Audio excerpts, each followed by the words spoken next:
Alors avec Hazelcast, on peut faire également donc le calcul distribué, c'est-à-dire je peux à partir d'un client Hazelcast poster, on va dire poster une tâche dans laquelle j'écris des codes qui va s'exécuter dans les différents nœuds du cluster Hazelcast. Alors pour cela, donc Hazelcast utilise une interface qui s'appelle e-executors service qui permet donc de faire le traitement distribué, d'exécuter des tâches d'une manière distribuée. Alors tout à l'heure, donc je vais vous montrer comment utiliser donc cette interface. Alors en fait, Hazelcast il définit deux interfaces principales. En fait, il utilise les deux interfaces qui sont déjà dans Java, la callable et runnable. Alors après, tout dépend. Est-ce que vous voulez écrire une procédure que vous voulez appeler à distance, qui s'exécute, mais il ne retourne pas de résultat, ou bien runnable, c'est-à-dire vous voulez une tâche qui s'exécute, après il vous retourne un résultat qu'on va récupérer pour faire par exemple une opération d'agrégation. Donc ça, je vais revenir tout à l'heure sur ça. Alors juste une idée sur comment maintenant Hazelcast distribue ces données. Alors en principe, Hazelcast, quand vous créez une collection, il la partitionne en plusieurs partitions. Donc la notion de partition, c'est quelque chose d'important. C'est-à-dire, quand vous dites j'ai une collection de type map, alors pour lui, quand il va la stocker, il va la découper en plusieurs partitions. Alors les partitions sont les segments en mémoire, c'est des segments en mémoire, c'est-à-dire c'est des parties de mémoire, pouvant contenir des centaines, voire des milliers d'entrées en fonction de la taille des données. Donc c'est-à-dire que chaque partition, elle est faite pour stocker un certain nombre de données, une quantité de données en fonction de la taille des enregistrements. Alors chaque partition de Hazelcast possède plusieurs copies, des réplicas. Ça veut dire quoi? Ça veut dire que si vous avez un seul membre, par exemple, j'ai un seul membre, et quand je stocke ma collection, alors toutes les partitions de ma collection se trouvent dans le même nœud. Alors bien sûr, chaque partition contient un ensemble de données. Alors maintenant, on a vérifié tout à l'heure, quand on a démarré un deuxième nœud, qu'est-ce qui se passe? Tout simplement, ces partitions-là, il va les distribuer sur plusieurs nœuds. Comment? Il va par exemple de la partition 1 à la partition 135, il va la laisser dans ce nœud, mais à partir de la partition 136 jusqu'à 271, il va les stocker dans un autre nœud. Mais en même temps, il va dans le nœud 1, il va créer le réplica, c'est-à-dire la copie de ces partitions-là, il va les mettre dans ce nœud. Ce que vous voyez là en bleu. Alors ce qui est en bleu, c'est les réplicas de ces partitions-là, c'est-à-dire c'est une copie. Donc ça veut dire que si jamais celui-là tombe en panne, c'est ce qu'on a vu tout à l'heure, si ce nœud tombe en panne, tout simplement il retrouve ces données dans un autre nœud. Alors c'est-à-dire, en quelque sorte, il peut faire une copie, mais comme il peut faire deux copies, c'est presque la même chose que HDFS, donc c'est le même principe. Donc une c'est-à-dire des copies des partitions s'appelle la réplique principale, c'est-à-dire la partition principale, et les autres partitions, ça s'appelle les partitions de sauvegarde. Donc, pour chaque partition, elle est dans un nœud principal, mais une copie de cette partition, elle est quelque part dans un autre nœud, donc c'est une copie de sauvegarde. Alors bien sûr, le membre du cluster qui possède le réplica principal est appelé la partition propriétaire, ou bien le membre propriétaire, si vous voulez. Donc le membre propriétaire, c'est-à-dire c'est le membre qui possède la partition principale d'une collection. Alors lorsque vous lisez, ou bien quand vous écrivez une entrée dans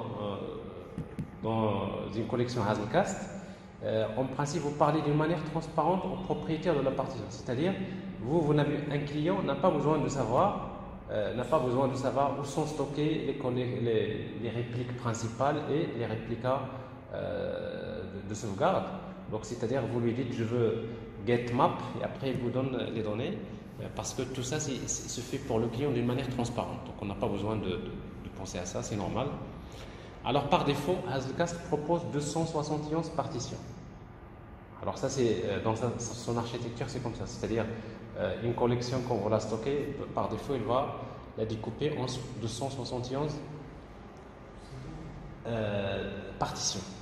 Alors, quand vous êtes dans un contexte big data, c'est pas beaucoup, mais parfois, généralement ça veut dire quoi? Ça veut dire que quand je dis bien 271 partitions, ça ne veut pas dire qu'il va créer toujours 271. Alors en fonction de la taille de vos données, quand généralement ça dépasse, donc, mais vous êtes dans cette optique-là, donc logiquement, donc vous pouvez faire des tests et vous pouvez voir un peu ce qui se passe par la suite. Mais en tout cas, par défaut, ça veut dire qu'on peut le reconfigurer, on peut augmenter, on peut réduire.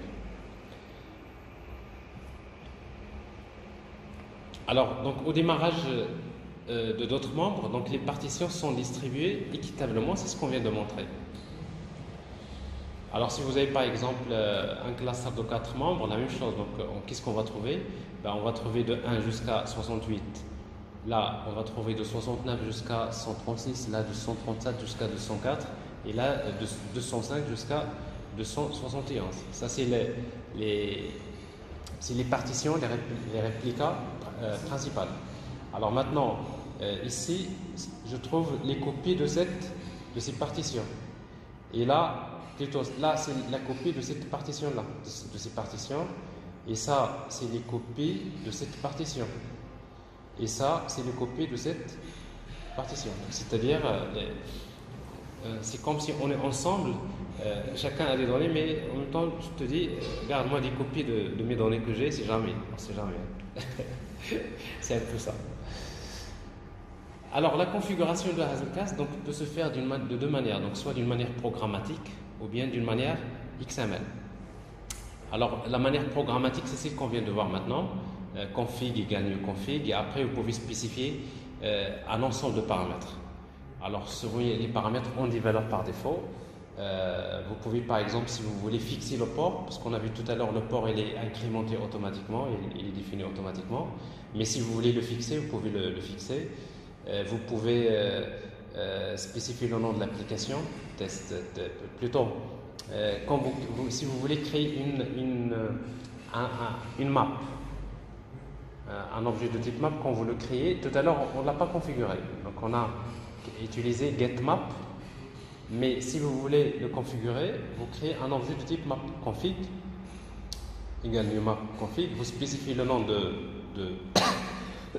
la collection test map, set backup counts, la map, je spécifie déjà les copies des partitions qu'il doit faire. Donc ici, je spécifie déjà qu'il doit faire 2 copies. Donc la config se fait pour chaque collection. Donc tout dépend de l'importance de la collection. Si c'est des données sensibles, donc je peux augmenter le nombre de réplicas, ainsi de suite, de sauvegarde. Et voilà, donc à la fin vous mettez Hazelcast, New Hazelcast, et après vous lui donnez la configuration. Donc, ça c'est la configuration programmatique. Configuration déclarative avec XML.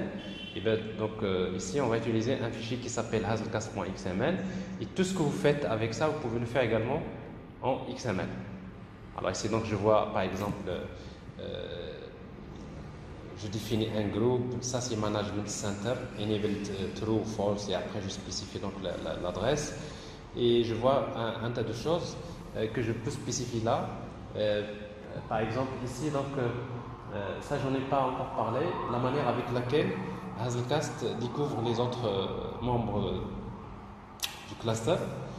Donc on peut utiliser d'une manière soit multicast, soit c'est-à-dire en spécifiant les adresses IP statiques. Alors, c'est un peu ça, le discovery mécanisme, le mécanisme de découverte. Comment Hazelcast member peut découvrir les autres. Alors en fait, un cluster Hazelcast, c'est un réseau de membres qui exécute bien sûr Hazelcast. Chaque membre peut se joindre automatiquement au cluster. Alors pour cela, cette jonction, c'est la manière de joindre le cluster, peut se faire d'une manière automatique, mais il peut se faire de 3 manières. Donc d'abord, soit pas d'une manière TCP. Dans ce cas-là, on a besoin de spécifier les adresses IP des différents membres, c'est-à-dire ou la plage des adresses IP, il y a une manière de faire, ou bien multicast, c'est-à-dire en se basant sur UDP. Alors c'est ce que nous avons fait. Par défaut, ce qui est utilisé, c'est multicast. Donc ici, ça paraît très pratique, c'est plus simple, mais en production, c'est pas conseillé. Alors, quand vous êtes dans un réseau local, il n'y a pas de problème. Si votre cluster se trouve dans un réseau local, mais quand vous êtes dans un réseau étendu où vous avez des nœuds par exemple ici, d'autres nœuds je ne sais pas où, dans un autre pays, etc. Quand vous êtes dans ce contexte, ça c'est pas pratique. Pourquoi? Parce que à chaque fois qu'on démarre un nœud, donc imaginez que vous faites un broadcast sur des réseaux qui sont très complexes, pour qu'ils puissent découvrir les nœuds, c'est un processus complexe. Donc vous voyez bien, c'est-à-dire utiliser le multicast, c'est bien. Quand vous êtes dans un réseau local, si vous avez un data center où vous avez pratiquement les membres de Hazelcast dans la même, c'est-à-dire dans le même espace, dans le même réseau local, mais quand vous êtes dans des réseaux étendus, donc c'est pas conseillé. Autrement, il existe un autre mécanisme pour découvrir, donc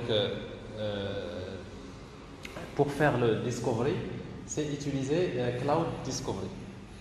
Alors Cloud Discovery, là on va se baser sur des annuaires qui existent déjà dans le cloud, Amazon, AWS, GCP, G-Cloud, Azure, Zookeeper peut être utilisé pour ça. PCF, OpenShift, Eureka. Alors ça on l'a utilisé pour les micros de Netflix exactement. Alors c'est-à-dire l'annuaire Eureka que nous avons utilisé pour les microservices, on peut l'utiliser également. Ça veut dire quoi? Ça veut dire que chaque membre de Hazelcast qui démarre, il se connecte vers l'annuaire, il publie son adresse. Donc ça veut dire que les autres, dès qu'ils démarrent, ils vont découvrir les autres à partir de l'annuaire. Donc ça c'est la troisième solution. Alors notez bien, par défaut, Hazelcast utilise le mode multicast, ce qui est pratique, mais déconseillé en production. Dans un cluster, donc les communications entre les membres se font toujours en TCP. C'est-à-dire la communication, c'est du genre du TCP, mais le discovery mécanisme peut se faire soit TCP, soit UDP. C'est-à-dire, quel que soit le modèle, la communication entre les membres du Hazelcast, c'est toujours au mode TCP. Alors maintenant, les structures de données qu'on va manipuler dans Hazelcast, on a déjà vu MAP. Donc MAP, c'est une collection qu'on connaît d'une manière classique, mais également il y a multimap. Alors la différence, donc vous avez MAP, vous avez la clé, elle est unique. Donc, quand vous stockez un nombre avec une clé, par exemple 5, mais si vous stockez un autre nombre avec la clé 5, il va l'écraser. C'est comme MAP. Alors multimap, il va la dupliquer. C'est-à-dire on peut avoir plusieurs valeurs avec des keys, avec le même key. Donc ça peut être pratique parfois dans des situations. Mais il n'y a pas que ça. On peut utiliser les collections cache, event journal, également les structures de données comme queue, set, list, ring buffer, log, etc. Donc vous avez beaucoup de collections qui sont utilisées. Il y a des collections, c'est-à-dire qui sont distribuées. Alors ces collections que vous voyez, la map, multimap, cache, etc., c'est des collections qui sont distribuées. Et après vous avez des structures de données mais qui utilisent une seule partition, single partition. Alors comme queue, set. Alors ici donc les maps, les multimaps et les autres, ils utilisent plusieurs partitions.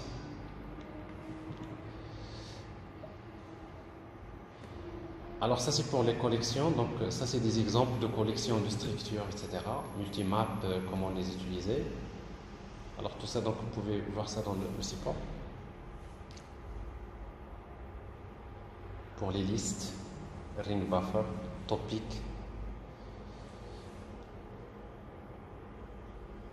Bien, alors justement, Ce qui nous intéresse, donc, on a vu le cas de, par exemple de map. Maintenant, on va voir le cas de topic pour voir comment faire communiquer les applications avec le modèle subscribe, publish, subscribe. Alors, le principe, c'est simple. Alors, ce qu'on va faire,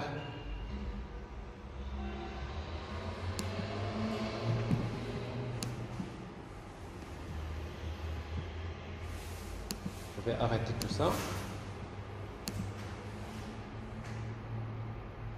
Voilà. Okay. Alors, je vais démarrer. Supposons que je démarre un cluster Hazelcast qui contient deux membres, le premier et le deuxième.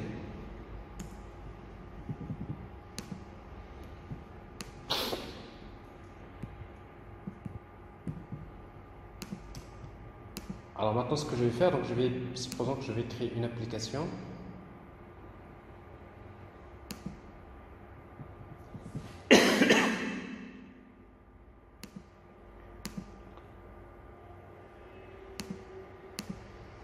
Le deuxième. Donc ça c'est, il y a un et l'autre il devrait indiquer qu'il y en a deux.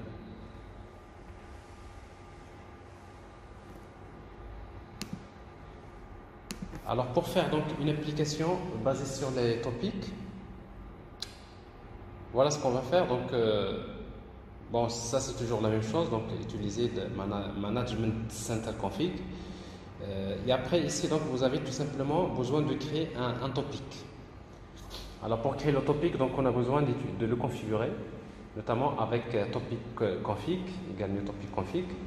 Alors on va lui donner un nom, par exemple ça c'est le nom de la file d'attente, par exemple ça s'appelle topic. Et après ici donc vous avez un ensemble de paramètres. Alors si vous voulez en quelque sorte que ça soit global, ça veut dire que si vous voulez que tous les clients qui écoutent ce topic là, ils vont recevoir le message. Donc je vais utiliser ici true. Et après cette statistique enable true, donc si vous voulez activer les statistiques c'est-à-dire du topic. Et après le client, alors le client topic config point add message listener config.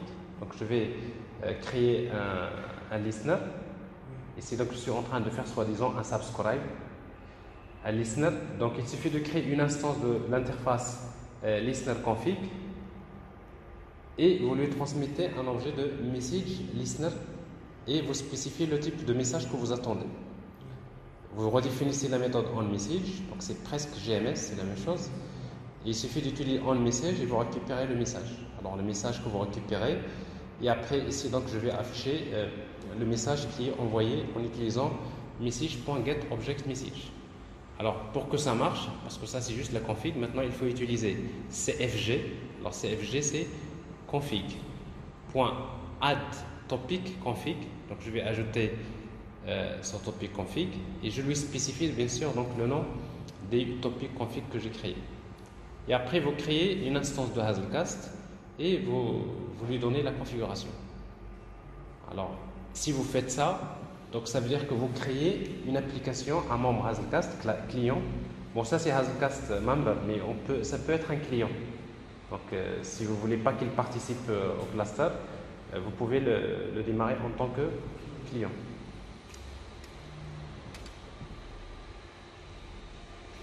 Mais après l'exemple d'application que je propose dans la démo, donc c'est voilà, donc je vais créer une application cliente qui va spécifier le nom.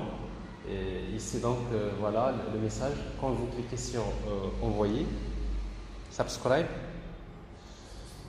Donc ça c'est le nom du topic, soi-disant. Donc il va faire une souscription sur un nom de topic quelconque. Là il va écouter sur le topic Y et là c'est le topic Y. Donc ici ça veut dire que j'ai une application qui écoute sur le topic qui s'appelle X. Il y en a deux autres qui écoutent sur le topic Y. Et après par la suite on va essayer donc de tester bon ça c'est le code de l'application.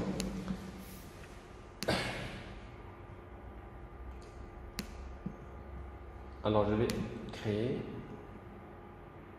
une simple application, une application qui attend le message et une autre qui va publier des messages. Alors, classe, donc ça c'est receiver.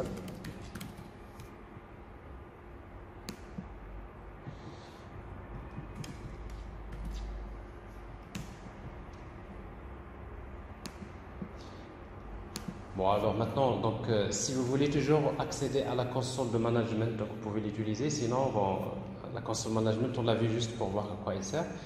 Alors ici, donc, je vais créer donc une configuration. Config égale new config. C'est pas la bonne classe, c'est pas le bon package. Config de Hazelcast égale new config. Et après je vais créer donc topic config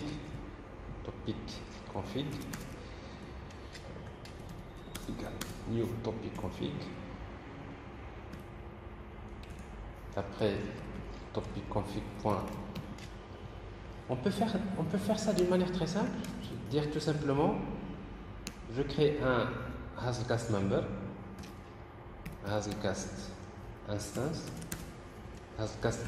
égale Hazelcast client. Par exemple, je fais un client Hazelcast point new instance client config.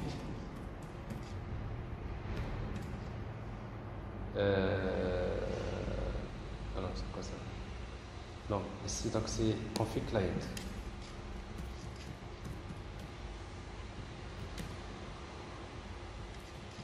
Client config.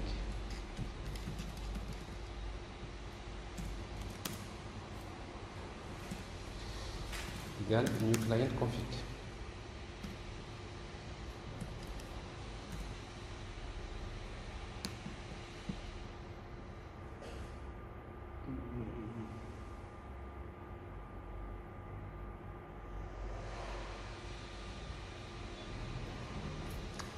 Alors qu'est-ce qui manque? Alors client config c'est pas ça. C'est pas de SAN comme machin. C'est de Hazelcast. Alors Hazelcast. Voilà. Donc je crée une instance et après je vais dire tout simplement topic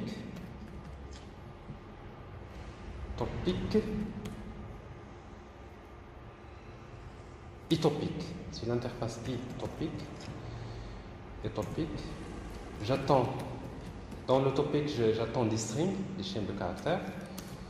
Donc directement topic égale Hazelcast instance point get topic.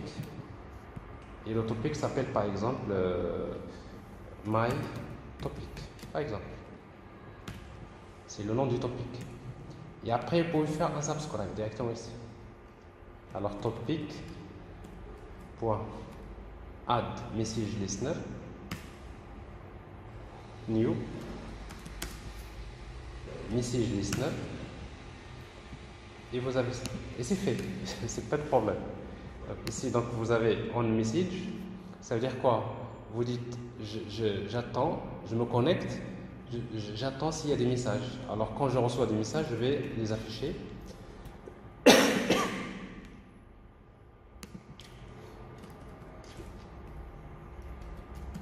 Message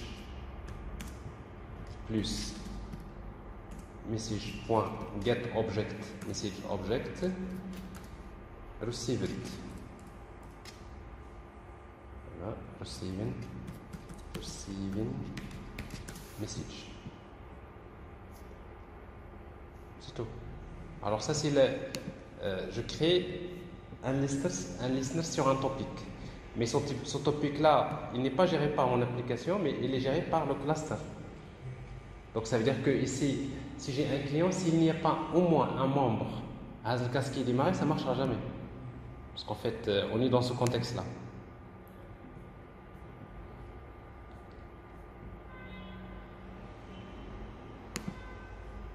Mais là, c'est-à-dire ici, donc j'ai un client Java. Ça peut être également un client Node.js de la même manière.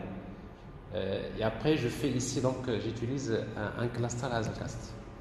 Donc ça veut dire que pour que ça marche, il me faut démarrer au moins un nœud. Alors moi, j'ai déjà démarré 2 nœuds Hazelcast, qui sont déjà démarrés, et je peux exécuter mon application. Alors ici,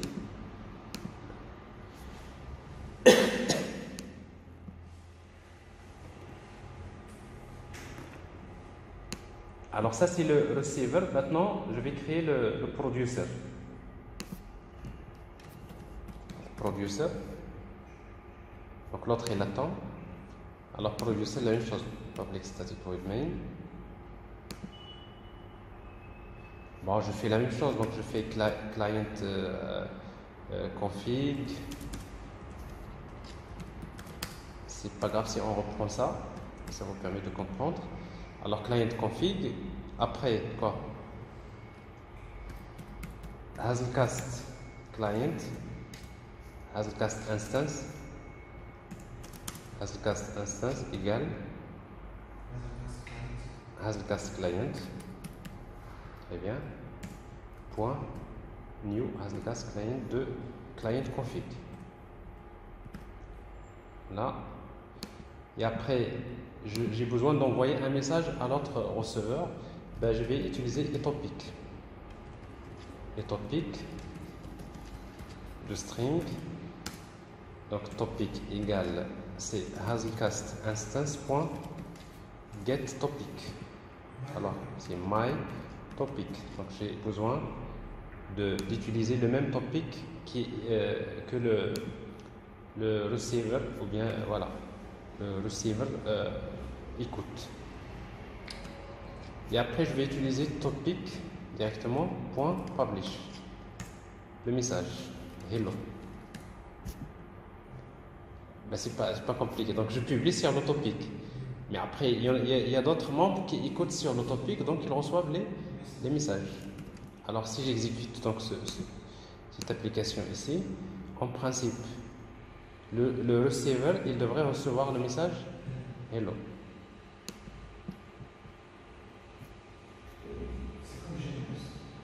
Exactement. Alors on est dans le modèle GMS.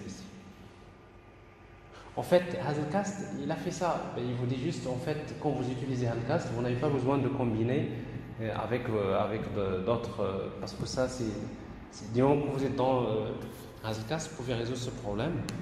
Alors, vous voyez, donc, je vois ici, donc, receiving message, hello. Alors après, donc, vous pouvez, rien qu'avec ça, vous pouvez comprendre comment créer un exemple d'une application de chat, n'est-ce pas? Alors, sauf que ce qu'on peut vérifier ici, je vais faire stop all, j'exécute le receiver,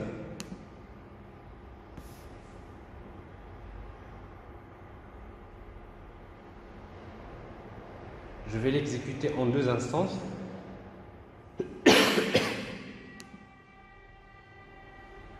Le receiver, je vais l'exécuter en 2 instances.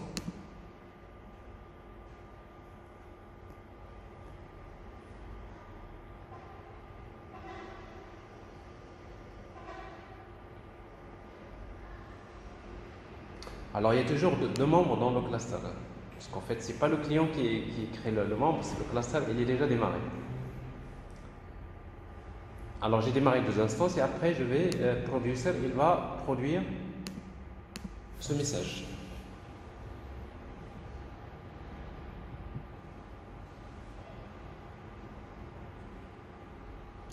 Bon, avec ce message, on ne peut pas voir trop ce qui se passe. Alors, qu'est-ce que je vois ici? Donc, il a reçu le message. Et celui-là également, il a reçu le message. D'accord? Alors ça veut dire que si vous faites dans le producer, vous faites quelque chose comme ça, vous créez une boucle, executors par exemple, point. Ça existe dans Java. Si vous voulez démarrer un thread qui s'exécute pour un laps de temps, donc je vais créer un pool de thread de taille 1. J'exécute c'est-à-dire je vais exécuter un thread pour lequel dans lequel je vais mettre une expression lambda qui va faire au bout de chaque seconde 100 000 time unit point milliseconde. Alors ça veut dire quoi ça? Ben, ça veut dire que ici vous êtes en train de lancer un thread qui va au bout de chaque seconde, il va exécuter ça. C'est une manière de minimiser le... Alors qu'est-ce que je vais faire ici? Donc je vais utiliser topic.publish. Publish le message. Alors ici donc le message, donc je peux par exemple déclarer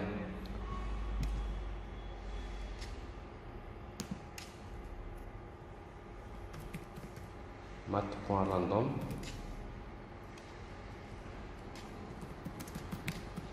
new random. Allez, mat.random multiplie par 5000. Mais qu'il faut convertir en string. On va lire off tout ça.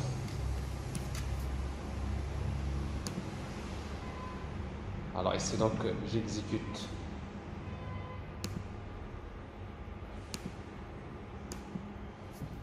le producer. Alors le producteur va recevoir, ça veut dire que les receveurs, normalement au bout de chaque seconde, ils devront recevoir un message.